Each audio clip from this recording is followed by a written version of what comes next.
Here is the mystery. This is the thing that keeps me awake at night.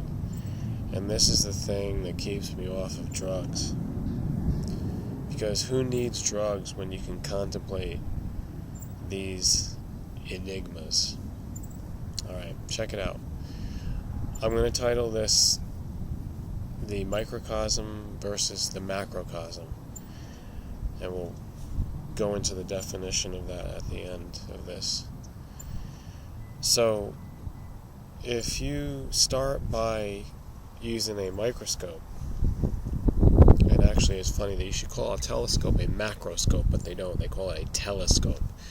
But focus on the microscope, it's getting smaller and smaller and smaller as to what it's looking at.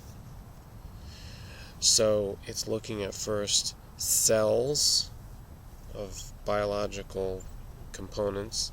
It's then looking at molecules, and then atoms, and then the nucleus, and then the electrons going around the nucleus, and then subatomic particles. And we're not going to get into all the names, and then the even more fascinating subatomic, which is the realm of the Higgs boson. Now let's turn the other way. You use a telescope to look at things that are larger and larger and larger. You're going from the planets and the moon, the sun, the whole solar system, with all the objects orbiting around what we look at as a heliocentric, system.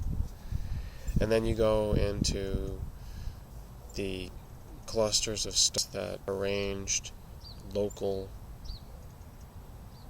they call them local clusters, and then you go into the further where it becomes the whole galaxy. And beyond the galaxies, you see multiple galaxies, and they're arranged in these patterns. And you have the whole universe. You just keep looking to a larger and larger and larger scope. Now, what I found to be really trippy, just mind-blowing, mind-boggling, beyond everything else,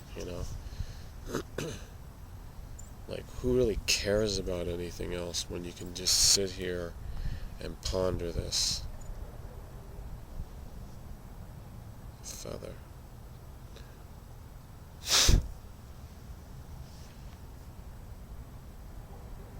Why is the structure of molecules and atoms so similar to the structure of planets and solar systems and galaxies?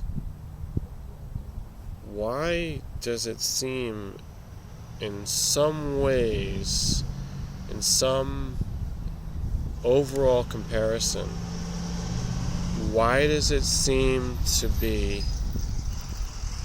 identical? Just one is larger, one is smaller, larger. I'm just totally perplexed by this. And as I started in the beginning, it's the microcosm versus the macrocosm. It's basically the same thing. But how is that possible? How does it become like this strange reality where we're sandwiched in between, like,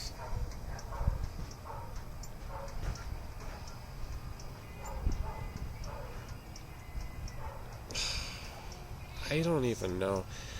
I'm at a loss for words when I try to describe this. I think I could go to school and a university. I could use a telescope observatory. I could use electron microscopes. I could do all these things for decades and decades, and I still predict that I wouldn't get beyond, or I wouldn't get finished with my fascination of this. How did I get sandwiched? Like all human life, if you want to relate with me here.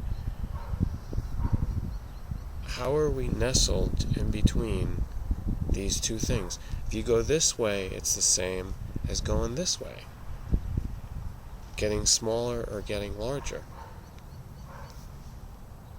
It's so trippy. It's definitely the Twilight Zone.